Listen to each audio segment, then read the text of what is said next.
Le Joker.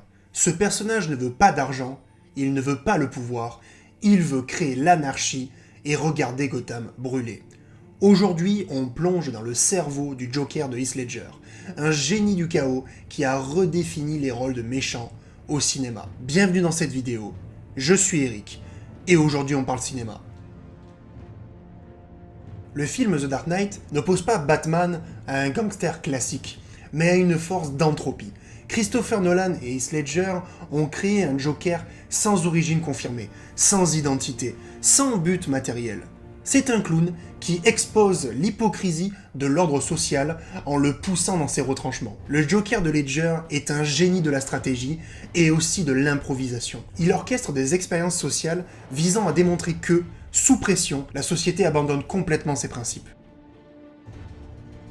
La scène d'ouverture du braquage dans The Dark Knight est magistrale, car elle annonce d'emblée la philosophie du Joker. Tout commence par une équipe de braqueurs qui s'entretuent méthodiquement, chaque étape de l'opération étant calculée, mais l'exécution chaotique, reflétant déjà l'essence du personnage, un chaos planifié.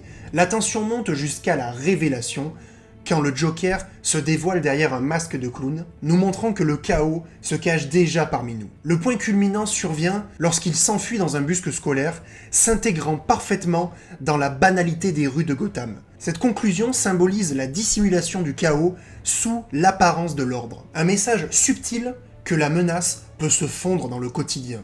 Cette scène, à la fois orchestrée et imprévisible, incarne parfaitement ce Joker. Un maître du chaos qui se cache derrière les masques de la normalité.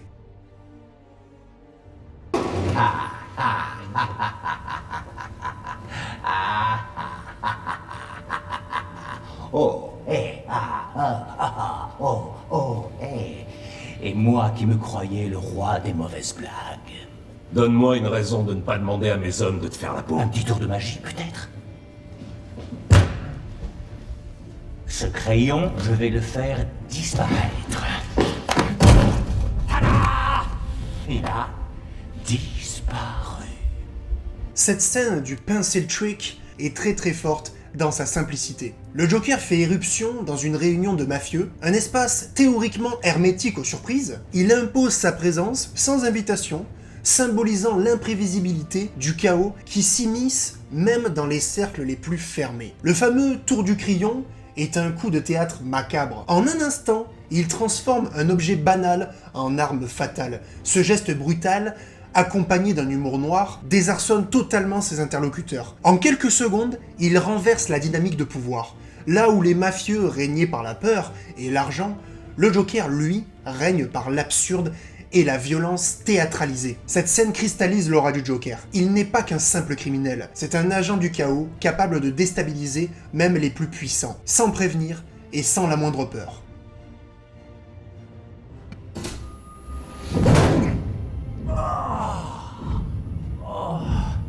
En dernier, la tête. Ça trouble beaucoup la victime. Elles ne sont plus... Tu vois? Tu me veux. Je suis là. La scène de l'interrogatoire est probablement la meilleure du film. Elle est une montée en tension où les rôles vont s'inverser. Au début, Batman et Gordon croient maîtriser la situation.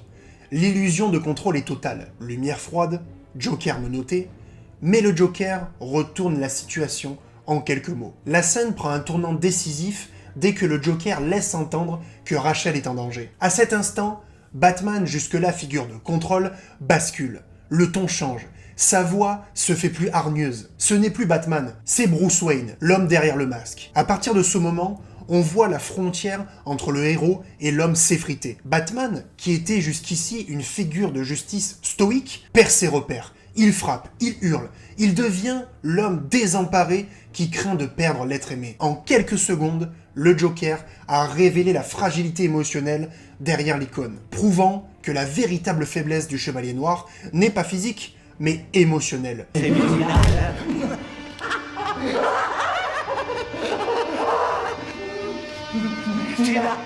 Tu n'as rien. Aucun moyen de me faire peur. Toute ta force est superflue. Le Joker ne voulait pas s'échapper par la force. Il voulait que Batman se détruise lui-même en perdant son sang-froid et son aura.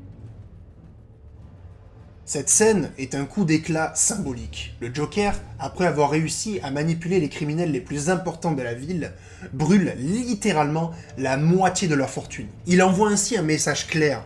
Il se moque du profit et du pouvoir matériel, tout ce qui régit les autres. Les flammes qui dévorent l'argent illustrent son nihilisme absolu. Pour le Joker, tout n'est qu'un jeu d'idéologie. Et en brûlant cette montagne de billets, il prouve que son chaos ne peut pas être acheté ou contrôlé par les règles du crime organisé. C'est une démonstration de puissance pure.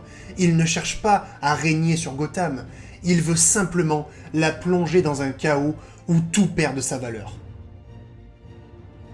Cette scène est cruciale car elle marque la naissance de Double Face. Le Joker, déguisé en infirmière, s'approche d'un Harvey Dent brisé. Il ne le menace pas physiquement, il lui parle calmement et lui propose une vision du monde. Selon le Joker, la seule justice est celle du hasard. Un chaos impartial où tout le monde a sa chance.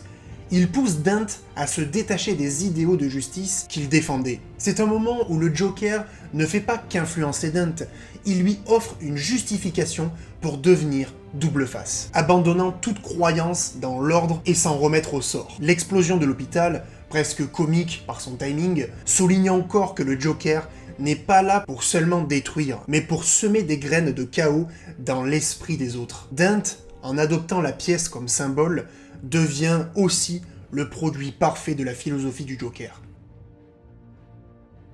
La scène finale des deux ferries est le summum de l'expérience psychologique du Joker. Il place deux bateaux face à un dilemme moral extrême. L'un rempli de civils, l'autre de prisonniers.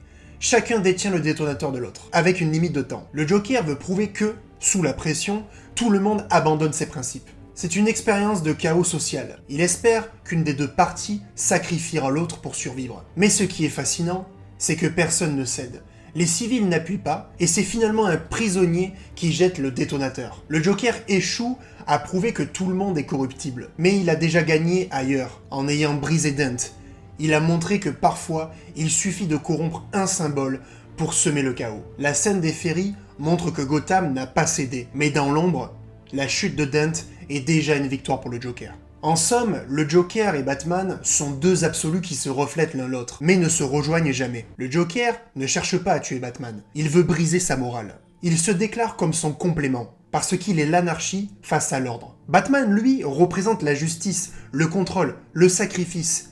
Mais à la fin, pour préserver l'espoir de Gotham, Batman accepte de porter les crimes de Dent. C'est là qu'ils divergent. Le Joker veut prouver que tout le monde peut tomber, tandis que Batman, même en se sacrifiant, reste fidèle à ses principes de protection. Le Joker est l'agent du chaos, prônant l'absurde, alors que Batman incarne la responsabilité et la structure. Ils sont opposés, car l'un veut faire tomber les symboles, l'autre veut les préserver. Mais ils sont proches, car tous deux façonnent Gotham à travers leurs actes. Ils sont les deux faces d'une même pièce, irréconciliables, mais inséparables. La performance de Heath Ledger dans le rôle du Joker est le fruit d'une immersion totale. Ledger a exploré les tréfonds du personnage en s'isolant et en tenant un journal de pensées chaotiques. Il a créé une gestuelle nerveuse, un rire inconfortable et une voix oscillante, donnant au personnage une imprévisibilité fascinante. Son Joker n'est pas une caricature, mais une incarnation du chaos crédible. Il a su s'effacer derrière le rôle, nous laissant un vilain complexe, terrifiant et charismatique. Ce dévouement, alliant travail, détail et audace, a marqué l'histoire du cinéma, faisant de ce Joker une référence absolue. Bon, si on résume, le Joker arrive en seulement un film à déstabiliser une ville tout entière. Il fait tuer le grand amour de Batman, il arrive à déchoir le Chevalier Blanc et le Chevalier Noir de leur piédestal, et enfin, il oblige le commissaire Gordon à falsifier le récit, ce qui va faire de lui un flic corrompu. Merci d'avoir regardé cette vidéo. Avant que cette vidéo se termine, n'oubliez pas s'il vous plaît de liker, de donner votre avis en commentaire, et le plus important, de vous abonner à la chaîne YouTube, c'est très important pour le référencement. Sur ce, je vous dis à la prochaine pour une nouvelle vidéo. Ciao!